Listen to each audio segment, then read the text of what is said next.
Colliders, welcome back. I'm the kid JW, that's Ms Diva Talks. What's up, y'all? And we back at it again with our former favorite guy, Company Man.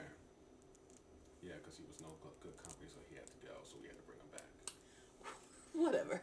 But nah, we remember going to, back when we was younger, going to, stores where you could read and shit. Hell yeah. Borders was the absolute number one place. You just gave away the video now. And so, yeah, that was the number one place where I went to go get my books. All of my African-American literature.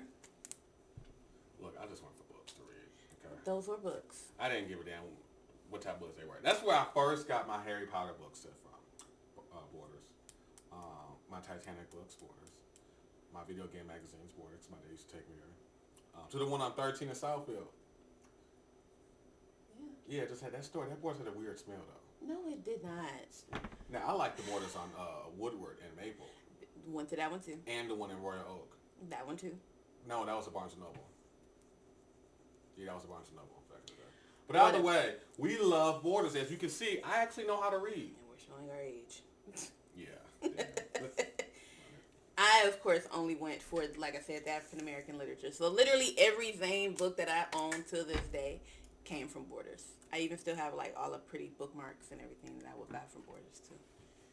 But, yeah, definitely just showed our age. No, you showed your age on that one. Whatever.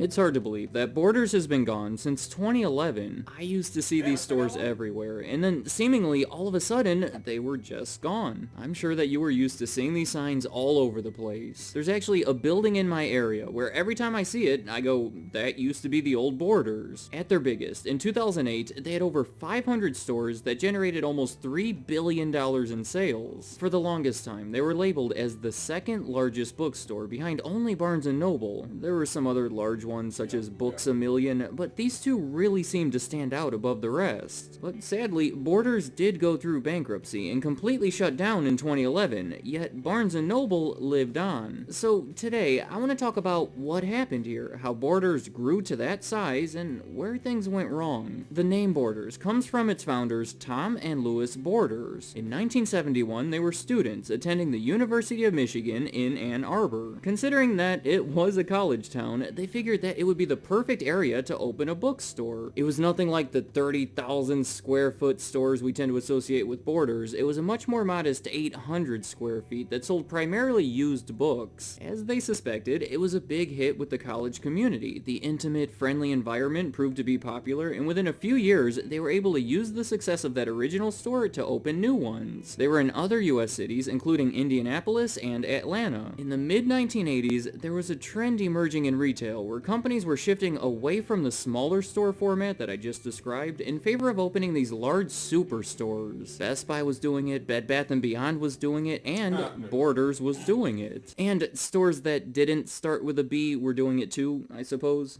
In fact, Borders is thought to have been the pioneer in the industry because they opened their first superstore before any of their competitors in 1985. By 1992, they had grown to 21 of these superstores located entirely in the Midwest and northeastern parts of the United States. Then in October of that year, it was announced that Tom and Louis Borders would be selling their entire business to Kmart. It was in exchange for an undisclosed amount of Kmart stock. Now, Kmart's reason for buying it is 8 years earlier, Kmart had bought a much Which may be the reason why Borders is gone.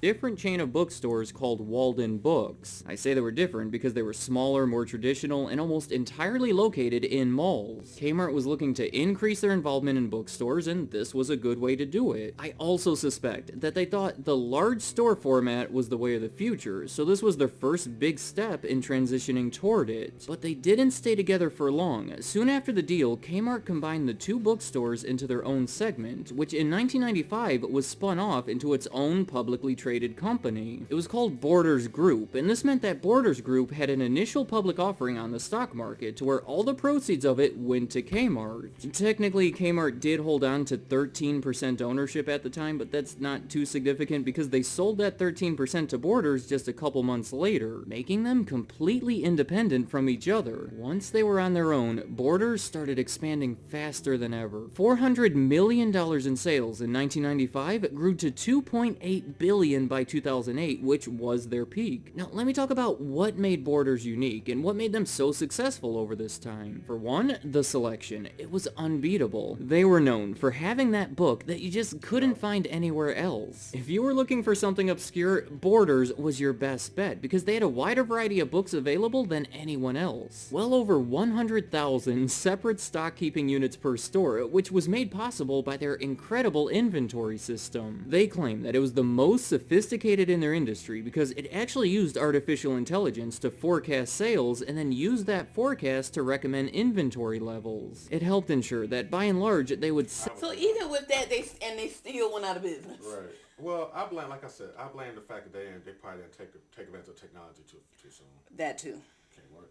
sell what they put on their shelves, and there wouldn't be much just sitting there for extended periods. And the same exact thing applied to their music as well. Another reason for their success is old-fashioned good customer service. Again, Borders was known for it. Their employees were mostly full-time, mostly college-educated, thought to be passionate and knowledgeable about literature. They would even have to take tests to prove that before they were hired. Another reason would be the environment that they created. Borders was one of the first major bookstores to introduce an espresso bar, and by the mid-1990s, they were in practically all of their stores. Then later on, in 2004, they signed a licensing agreement with Starbucks to have Seattle's best cafes in most of their stores. Another one is the pricing was thought to be reasonable, not too much to say about that. How about this one? They had Walden Books to utilize. Remember, Kmart brought those two stores together, and they stayed that way through the spin-off and actually all the way until they closed in 2011. As I said, it was generally believed that the smaller Walden format was becoming outdated, and the larger Borders format was the next big thing. As a result, the company mostly ignored Walden Books and instead devoted their money and attention toward Borders. For a long time, both of the chains were profitable, so they would essentially take the Walden profits and invest them into expanding Borders, evidenced by the fact that during their time as an independent company, the Borders stores were forever increasing and the Walden stores were forever decreasing. Alright, I'd say that explains it. The whole industry was growing and Borders found some unique ways to take advantage of it. But things definitely took a turn. The company's income fell into the negative in 2007 and they never came out of it, losing close to $1 billion over those 5 years, including a $300 million loss in their final year. You just can't exist like that. You end up taking out debt to cover those losses, hoping that you'll recover soon, but then when the losses continue, you can't even afford to pay back that debt. And when you can't afford to pay your debt, you file for bankruptcy, which is exactly what happened. They were over $1 billion in debt, by the way, when they filed for bankruptcy in 2011. Initially, the plan was to come back from it, hopefully find a buyer to take it over. At one point, it was looking like Barnes & Noble might potentially make a bid for it, but none of it happened. By September of that year, all of their stores were closed, and that was the end of Borders. It's a sad ending, so let me try to explain what happened. And I know, the whole industry was having troubles, and the economy at the time wasn't helping things, but Barnes & Noble lived through all of it, as did many others, so I want to focus on the elements that are unique to Borders, and I have a few of them. Possibly their biggest one was their failure to utilize the internet. There's a few elements to this, but in short, they first launched Borders.com as an online store in 1998, which was already a little slow compared to their competitors, and really, it was a disaster. In that first year, sales from the site were less than 1% that of the stores. It soon grew to 3%, but still, it wasn't too significant. On top of that, it was operating at a loss. It never made any money. I have to suspect that they looked at those numbers and said that it just wasn't worth it. So after 3 years in 2001, they essentially gave up on it and gave it to Amazon. It was officially a co-branding thing, but Amazon took control of the site, the inventory, the customer service, and essentially everything else. Just think about that. Borders had an effective way of predicting customer behavior. I don't know, maybe if they had taken all of this a little more seriously, they could have been what Amazon is today. Just something to think about. They finally reopened it in 2008, but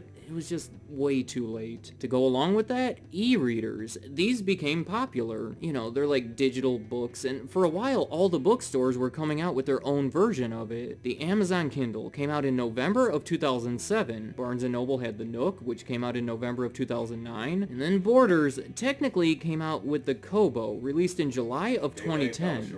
Right, because I don't even remember a Kobo. Right. Definitely remember a Kindle. Yeah, and a Nook. And the Nook. Never heard of that. Right.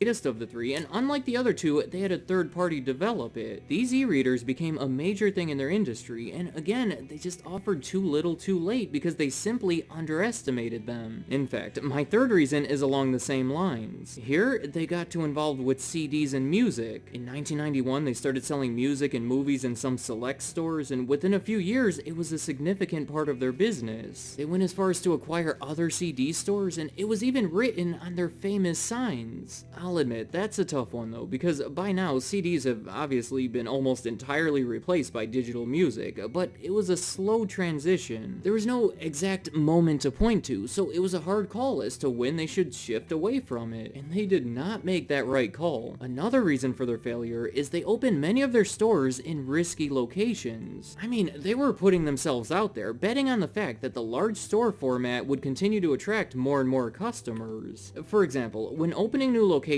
they felt they needed to keep doing it fast, so they would sometimes settle on less than ideal areas. It was with the reasoning that they would eventually win over that community. These would be long-term leases too, so there was no abandoning the plan if things went bad. So when things went bad, things like this amplified the issue. I have some more. What about their famous wide selection of products? In the 1990s, selling books that were hard to find would really bring in the customers. But as the 2000s went on and everything became available on the internet, those offerings became less attractive. One of the biggest selling points of the store was quickly becoming insignificant, but they kept it going at a cost. Since the cost stayed the same, but the sales went down, that did not have a good effect on their income. Alright, I have one more reason that's a little more speculative, but I thought I'd throw it out there. The customer service. That was one of their big features when they were successful. Remember, mostly full-time, college-educated, all of that, but by the end, I think it had shifted a bit. And it's not like I ever had a poor experience with them, but I suspect when they ran into money troubles, this was one of the places they started cutting corners. Maybe they could no longer afford to attract or train people at the same level. My evidence for this is that they most definitely shifted to a higher ratio of part-time employees. Maybe some former employees or customers of Borders can speak on this, but that's my suspicion. I think that explains it. Combine all these factors, and honestly, it's hard to see it ending any other way. Let me know in the comments, were you a Borders customer? A lot of the figures suggest that some of you stopped shopping there before they closed, possibly around 2009. If that's the case, what made you start going there and what made you stop? But realistically, even though it is lower, they did have billions of sales when they shut down. So if that's the case, were you shocked to hear the news, and how did you respond to it? As I always say, this hasn't been a complete list of reasons for their failure, but rather a list of reasons that I perceive to be the most significant. If you have more to add to it, please do so, and any other thoughts about Borders, leave them in the comments. I miss Borders. Oh yeah, I definitely miss Borders. definitely. Definitely the first place I bought my first book. The only place I actually went, because like you said, they had the selection. Like anything you were looking for, Borders had it in a book form, obviously. And then, shit, when they closed, digital books. For me, I stopped going to Borders like that. That 08, 09. Well, yeah, because we found out that they were going out of business. Well, no, not even that. It was like I just started going to like Barnes and Noble, because Barnes and Noble was newer. Like their stores were newer, and so it was like, and it was newer. They had like a Starbucks in there and whatnot. It's like, oh, and they had like their e-readers, like, oh, and they had like, I think at the time it was like when Wi-Fi was just getting in, like, oh, they had internet and stuff. Yeah, free internet, so Wi-Fi. It's like, oh, so it's like their stores were bigger, but it was more modernized. So I was like, and it's like me, I like going to stores that's new and stuff. So that's when I stopped going to Borders. And then when they went kaput, I was shocked. I was like, damn, that's crazy. Gotta go to the internet for my books now. Or just do the digital books. Google Play books. So, Colliders, let us know if you have ever been to a Borders down in the comments. What was your experience? Or like how we just did, let us know, what your favorite books or whatever that you got from Borders. Or if you've even never heard of Borders. We understand that too. Yeah, because we know a lot of y'all probably got born like in 2003, so there's that. But for my OGs out here, make sure y'all like this video and whatnot so we can keep Company Man coming back. Let us know in the comments, like she said. And that's all I got to say. You sure? Yeah. All right, well, with that being said, if you want to check out Company Man's YouTube channel or if you want to check out this Borders video for yourself, the links will be in the description below where you can catch me and the official JW on our own YouTube channels as well. Other than that, yeah, we good. Later, y'all. Bye, y'all.